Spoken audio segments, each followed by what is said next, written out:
আজকে শিব চতুর্দশী আর সবাইকে জানি অনেক অনেক শুভেচ্ছা। হাই হ্যালো ভিউয়ার্স, আমি লাবণী আর আমি আজকে প্রত্যেক দিনের মতনই একটা নতুন ব্লগ নিয়ে চলে এসেছি। আর আজকে ব্লগটা হচ্ছে শিব চতুর্দশী নিয়ে। দেখো, আমি শিব চতুর্দশী ব্রত রেখেছি। আর যেহেতু আমার কাকা শ্বশুর মারা গেছে, 1 বছর আমি মন্দিরে পুজো করতে পারবো না, তাই ঘরেই আমি পালন করছি।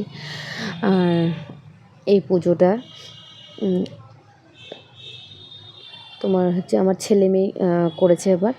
আর তারাই সুন্দর করে সাজিয়েছে শিব বাবাকে, আমি শুধু জল ঢেলেছি, ওরাই সব কিছু করেছে, ধুয়েছে, মানে পরিষ্কার করেছে, মানে সব কিছু নিয়ম আমার ছেলেই করেছে, ছেলে আর মেয়ে দুজনেই করেছে।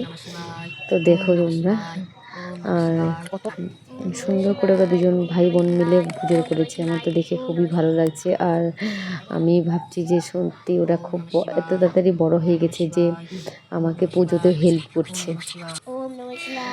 তো যাই হোক, ওরাও দুজনে খুব ভীষণ খুশি, আর আমিও খুব খুশি। আর আমি ওদের ভিডিও করে দিচ্ছি, যেহেতু পুজোটা করছে, নিয়মটা সব করছে, কিন্তু সঠিক টাইমে সঠিকভাবে সব নিয়ম করা হয়েছে। তো কালকে রাতের এটা পুজো।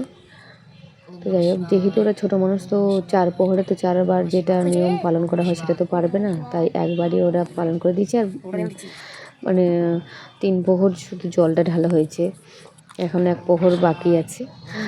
যাই হোক, মানে ওই নিয়মটা শুধু করে দেখাচ্ছে।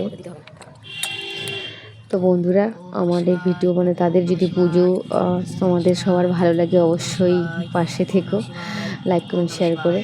আর কী বলবো, শিব পুজোতে জানো তো সবাই কেমন করে কী নিয়ম করতে হয়। অনেকে নিজের উপবাস থেকে করে, অনেকে মানে ফল জল খেয়ে করে। আর পুজোর শেষে সবাইকে কিন্তু ব্রত কথা শুনতে হয়, এটা একদম মাস্ট। আর সারাদিন যে কোনো ঠাকুরের যেটাই উপবাস করা হোক না কেন, সেটা কিন্তু ঠাকুরের নামে সারাদিন জপ করতে হয়।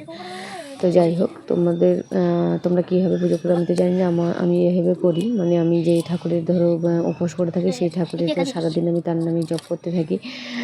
আর ভাবি যে আমি পুজোটা সম্পন্ন করতে পারবো কি না, ঠাকুরের কৃপা। যাই হোক, পুজোটা সম্পন্ন হয়েছে, আমার ছোট ছেলে সেই পুজোটা সম্পন্ন করে দিয়েছে, আমার তো খুবই ভীষণ ভালো লাগছে। যাই হোক, আমি সব বলে বলে দিয়েছি, আরও করেছে। দেখো, আমি ধুনো দেখাচ্ছে। আর এটা হচ্ছে আমার তুলসী মঞ্চ। এখানেও আমার একটা বাইরে শিব আছে, ছোট্ট শিব।